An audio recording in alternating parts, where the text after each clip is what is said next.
Hello guys, അങ്ങനെ ഞങ്ങൾ യാത്ര തിരിക്കുകയാണ്. ഏട്ടൻ്റെ വീട്ടിലേക്ക് പോവാണ്. ഇപ്പോൾ 2 ദിവസത്തെ ലീവിന് നിൽക്കാൻ വേണ്ടി വന്നേ. യുവ ഉണ്ടായതിനു ശേഷം ഞങ്ങൾ ആദ്യം കേട്ടോ എൻ്റെ വീട്ടിലേക്ക് വരുന്നത്.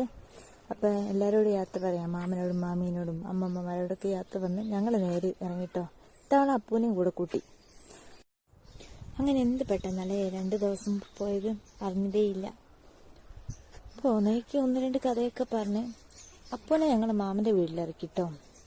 അങ്ങനെ അവനോട് പിന്നീട് ഒരു ദിവസം കാണാമെന്നും പറഞ്ഞ് ടാറ്റയൊക്കെ പറഞ്ഞ് ഞങ്ങൾ നേരെ പോന്നു.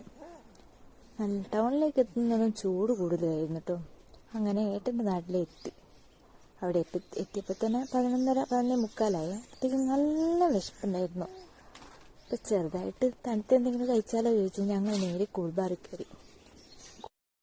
2 ചിക്കു ഷേക്കും 1 ചിക്കൻ റോളും 1 ചിക്കൻ പപ്സും ഞങ്ങൾ ഓർഡർ ചെയ്തത്.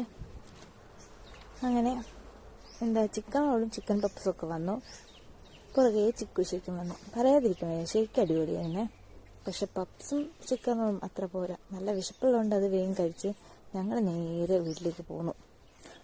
പോകുന്ന വഴിക്ക് കാണുന്ന പാടാട്ടോ, നല്ല രസമല്ലേ, പച്ച വിരിച്ച് കിടക്കണ കാണാൻ. അതിൻ്റെ നടുക്കൊക്കെ ആയിട്ട് വെള്ള മുട്ട് മാതിരി കാണുന്നുണ്ടോ, അത് കാമ്പൽ വിരിഞ്ഞ് നിൽക്കണേ. എന്തൊക്കെ പറഞ്ഞിട്ടുണ്ട്. ഞാൻ ഇതുവരെ ഒരു ആമ്പൽ പറിച്ചിട്ടില്ല. കാരണം വേറെ ഒന്നല്ല, പേടിച്ചിട്ട് പാമ്പുണ്ടാവില്ലേ, അതുകൊണ്ടിട്ടോ. അപ്പം അങ്ങനെ നേരെ ഞങ്ങൾ വീട്ടിലേക്ക് കയറി. ഞങ്ങളെയും കാത്ത അച്ഛൻ കൊന്നലിരിപ്പുണ്ടായിരുന്നു. വീട്ടിലെത്തി. ചൂട് നല്ല ചൂടായിരുന്നു. അപ്പോഴത്തേക്ക് യുവി ഉറങ്ങിപ്പോയി. ചൂടുകൊണ്ട് വണ്ടി കയറ്റി ഞങ്ങൾ നേരെ ഇറങ്ങിട്ടോ. അപ്പോൾ ഇന്നത്തെ വീഡിയോ ഇത്രയേ ഉള്ളൂ. ഇഷ്ടമായ സബ്സ്ക്രൈബ് ചെയ്യാൻ മറക്കല്ലേ.